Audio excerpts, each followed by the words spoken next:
The Boy Who Was Seen as a Villain. Chapter 3. Present to Injury. James woke up from his dream in a cold sweat. He didn't remember what happened in it, but it startled him at the end.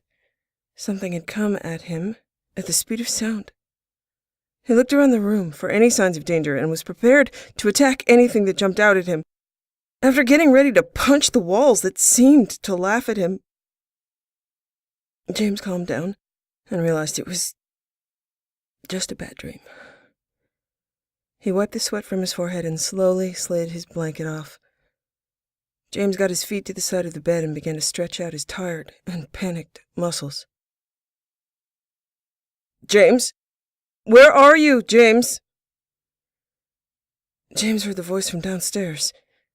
He gave a confused look at the door as if it could tell him who it was. James got up from the bed and straightened out his hair before he opened the door and started heading downstairs. "Who's there?" James shouted out from the stairs as he quickly moved his feet. He peeked his head around the corner and saw a familiar person in his living room. An old man with vivid, casual clothing and gray hair. He had a muscular build for someone of his age and a tall stature. His slightly tanned skin was wrinkled and rough. When the old man saw James, he gave a smile which gave way to familiar wrinkles. James had a smile on his face when he saw the old man. "Hey, Grandpa. What brings you to the neighborhood? Usually it's me who visits you." James came out from the stairway. His grandpa was a proud and powerful man with a bit of a reputation. His name was Peter, but the name he was best known by was Changer. He was a sidekick class hero that had the unique ability to change into any object he saw. If he wanted to become an object, he had to change into it whole, which meant he couldn't do anything as an object unless the object had a system in it that he could use to make himself function. So if he turned into a ball, he couldn't bounce himself, but if he turned into a camera, he could take a picture. When he had been younger, he had been sent on spy missions around the world to gather info or assassinate someone. Villains who tried to search for him were out of luck and could never find him. He could be a grain of sand, he could be a cabinet, or he could be an automatic turret that had been aimed at them for quite some time now. When he retired from spy missions, he was sent to a retirement home that held respectable heroes and sidekicks. After James's parents had died, Peter took care of him. Peter and James had a strong bond that could only be forged over years. Every now and again, James visited his grandpa whenever he was feeling bored and lonely, but it was a rare occasion when his grandpa visited him. Peter came usually either when there was big news or if it was a holiday. "A lot of things brought me into the neighborhood, but one of the biggest ones was that you were sent to the hospital after an accident with her man." He looked worried. James nodded as he moved to the kitchen and opened the refrigerator. Yeah. I guess I would be worried too if two superclasses fought around me and sent me to the hospital." "So are there any wounds? Any broken bones? Any internal damage?" James grabbed something from inside the refrigerator. None of the above. The villain just did a last-second use pedestrians as a decoy method and tried to escape after he rendered me unconscious. It seems Herman was a bit too busy to realize that I was practically brain dead. Other than my emotions and morale, I'm fine." James turned to a cabinet and pulled out 2 glasses. Peter smiled at him reassuringly. "I swear, these days, superheroes just don't care what happens to the people around them. Unless, of course, they either have a reputation or are good-looking." Peter sat down in the living room. James's eyes closed with a laugh as he poured some milk into the glasses. When he finished, he put the jug away and passed 1 glass to Peter. "Well, yeah, I'm pretty sure I would want to save a good-looking supermodel in distress, too. Plus, I'm pretty sure you wanted to save some damsels yourself." Peter took the glass with a smile on his face, which made wrinkles spread across his cheeks. "You know me too well, James. But still, it angers me that some heroes these days fight for reputation and not the greater good of the world. There was a moment of silence before he smiled again. Back in my day, if you wanted to gain reputation, you had to pay a supermodel to get on the front page. And the best you could get was, "Hey, I saw you on the front cover," from an old grouch. Peter set down his glasses. They both gave a light-hearted laugh from old habit.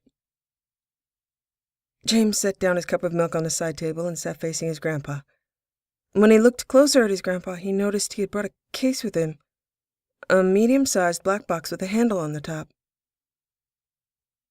"Hey, Grandpa, what's in the box?" At first, Peter gave a questioning look right back at James, but then quickly remembered the briefcase at his side. "Ah, this thing." Peter bent over, setting down his glass. He grabbed the box and laid it on his lap with care. James was getting a bit of built-up excitement, but he kept a cool face. "This old thing was one of my rewards after a certain mission. It got me through some tough situations, and it kept me company every now and then." James tried to think of where he had gotten it, and quickly went through all of the stories that Peter had told him about his missions in the old days. There was the one about a death ray. There was another about gathering info on a secret villain group, and surely he couldn't forget the one about the moving island fortress. "Sadly, though, my retirement home won't allow this old scamp running around. So since you just recently went through some tough times, I thought I would give it to you." "Excuse me for asking, Gramps, but what is it?" "It's called the K9000, Female Edition." Peter quickly opened the box, and out came something mechanical. James barely got time to see it before it got on the table between James and Peter. When James's eyes caught up with the gift, he was amazed by what he was seeing. It was a mechanical dog. The K9000 was a small, creature-type device made from what looked like silver and chrome, only reaching as high as the shin of a normal person. Its face had an innocent look with big eyes and a sloppy mouth. The ears were long and reached down to the pup's neck as if to extend its cuteness. Its tail was long and slender and wouldn't stop for the life of it. The K9000 was panting with a mechanical sound effect and made a quick scan of the room while sitting down. Once its eyes reached James, it stopped for a quick second, then immediately jumped on him. James was at first surprised and nearly leaped out of his chair, but the dog quickly reached his lap and stood up, putting its front paws on James's chest. Peter gave a chuckle as the dog kept licking James's face while he was telling him to stop, while smiling. "You like it?" "It was originally going to be a spy bot for one of the smarter villains that I spied on. After the mission was done, the pup was retrieved before it was activated. They gave it an advanced program and made it friendly to any non-criminal person." James finally managed to position the pup to sit down on his lap, but it kept trying to leap on his chest. James took another quick look at the dog and was amazed at just how realistic and lifelike it was. "Wow, Grandpa, this is amazing! How does this dog work?" James quickly caught himself before he said, "thing." Peter smiled in appreciation of James's kindness. "It has a self-teaching program that any other lifebot would have. It learns from what it sees and interprets. It also feels emotions and can build bonds with any person or creature. Most people would say that it's actually alive, and they would be right." Peter gave a huge smile as the pup on James's lap was waving its tail with a full measure of happiness. James repeatedly petted it as it got more and more excited. "So you're giving this to me? Are you sure?" James gave Peter a worried look as he reached for his glass of milk and took a drink out of it. "Without a doubt in my mind, heart, or soul, James. You've been through some tough times, and I think you need some company to help you through them. I was going to give you this on your birthday, but when the accident happened, I took exception to that." Peter got into a proud sitting position, with both of his hands on separate legs and puffing up his chest. James felt a quiver in his heart, and he felt his bond with his grandpa, seeming stronger than bonds sons could have with their mothers, grow even stronger. Thank you so much, Grandpa. This means a lot to me, having something that helped you so much. I will take good care of her and make sure nothing bad happens to her. James made this promise to both himself and his grandpa. Peter gave a smile that only a champion could make. Well, in the event that it does get damaged, James, the address to the guy who can fix her is on the box, so make sure that is safe too.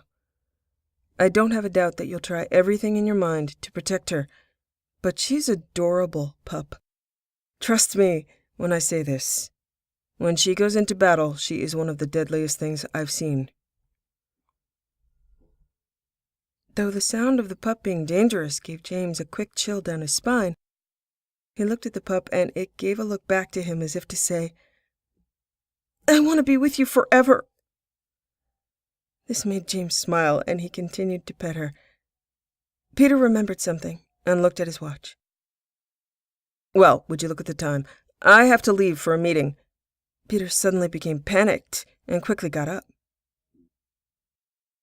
James was confused. A meeting? For what? James gave a questioning look, which made the pup also curious. Peter smiled. Well, I have to file some documents and make sure everything is all right with the K9000. They have to send you some contracts and such, but they're all safe. I checked myself. After all, that pup is very advanced and can be very dangerous, so they have to make sure you understand what you're getting into.